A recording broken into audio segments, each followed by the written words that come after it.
வேஷத்தில் நடித்தவன். நாம் கப்பல் ஏறுவதற்கான ஏற்பாடுகள் செய்திருப்பதை தெரிவிப்பதற்காகவே வந்தான். போலீஸ் தொந்தரவுக்கு பயந்து பெண் வேஷத்தில் வந்தான் என்றான் முத்தையன். இதை கேட்டதும் கல்யாணியின் உள்ளத்தில் ஏற்பட்ட மாறுதலை எவ்வாறு விவரிக்க முடியும்?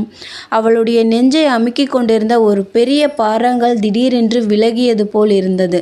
மலை உச்சியிலிருந்து சறுக்கி விழுந்து கொண்டே இருந்தவள் சட்டென்று திடமான பூமியில் உறுதியாய் நின்றது போல் இருந்தது. முத்தையனுடைய அன்பு பொய்யென்று அவன் தன்னை ஏமாற்றவில்லை, தனக்கு துரோகம் செய்யவில்லை. வேறு எது எப்படி போனால் என்ன? இப்படி ஒரு நிமிஷம், அடுத்த நிமிஷத்தில் தான் செய்த பயங்கரமான தவறு அவளுக்கு நினைவுக்கு வந்தது. ஐயோ பாவி, நான் என்ன செய்துவிட்டேன்? உன்னை அநியாயமாக சந்தேகித்து இப்படி விபரீதம் விளைவித்து விட்டேனே. பெண் புத்தி என்று உலகத்தார் இகழ்வது உண்மையாயிற்றே என்று கல்யாணி கதறினாள். வறண்டிருந்த அவள் கண்களிலிருந்து மறுபடியும் கண்ணீர் கலகலவென்று பொழிந்தது. முத்தையனுடைய ஜீவன் நிமிஷத்துக்கு நிமிஷம் மங்கிக் கொண்டிருந்தது. கல்யாணியின் முகத்தை அடங்காத ஆர்வத்துடன் பார்த்து கொண்டு அவன் மிகவும் மெலிந்த குரலில் சொன்னான். எனக்கு அதனால் வருத்தமில்லை, சந்தோஷந்தான். என்னிடம் உனக்குள்ள அளவற்ற அன்புதானே அப்படி செய்ய தூண்டிற்று.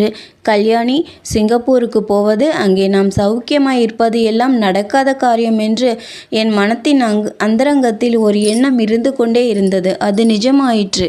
இந்த உலகத்தார் யார் யார் எனக்கு ரொம்பவும் பிரியமானவர்களோ அவர்களாலே என் வாழ்வு முடிந்தது. முதலில் அபிராமி, அப்புறம் கமலபதி, பிறகு நீ.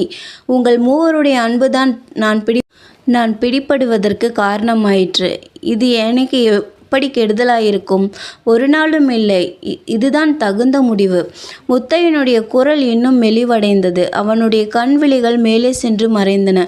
ஆனால் இதழ்களில் புன்னகை மட்டும் மாறவில்லை. கல்யாணி, எங்கே இருக்கிறாய்? அருகில் வா, ஒரு முக்கிய சமாச்சாரம் சொல்கிறேன் என்றான். கல்யாணி இடையில் சற்று விலகி இருந்தவள் மறுபடியும் நெருங்கி வந்து முத்தையனுடைய முகத்திற்கு அருகில் நின்றாள்.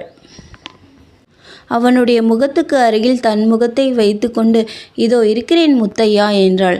இதோ பார், அபிராமிக்கு ஒரு ஏற்பாடு செய்துவிட்டேன். கமலபதி அவளை கல்யாணம் செய்து கொள்ளப் போகிறான்.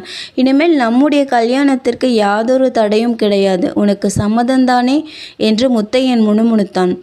சம்மதம் சம்மதம் என்றாள் கல்யாணி.